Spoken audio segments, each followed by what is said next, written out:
така започваме с нашата гостенка. Разговор на тема: трябва ли лицата под 16 години, които раждат деца, да получават финансов стимул от държавата? Едно предложение, което през последните няколко седмици много се обсъжда. Първо с няколко думи да ни се представите.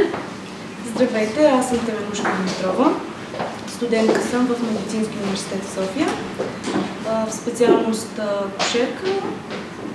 Четвърти курс съм и съм стажантка в една от болниците. Защо ромите раждат на възраст под 16 години?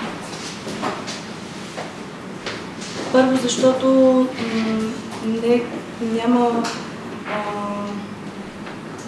защото нямат достъп до информация за здравната, нямат достъп до здравни беседи и такива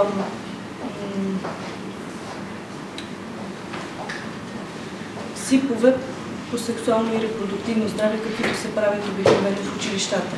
Това ли бил проблема? А те не... Много си лошо. СИП-ове. Заради СИП-овете правят деца. Не. Заради липсата на СИП-ове. Ами, първо, защото те не ходят на училище повечето и не се образоват, не знаят какво е да водят, как правилно трябва да водят полов живот. И... Защо не ме гледате в очите? Гледам ви. Добре. Има ли обаче ромки, които избират да няма деца? Има, да. До по-късна възраст? Има. Тези, които са избрали да учат като мен. Те са изключения. Но те са все повече и повече. Изключенията стават все повече и повече. Аз не И са познавам добър такива. пример. Ами вече познавате, аз съм една от тях. Малко повече не разкажете за вас, щом считате, че сте добър пример.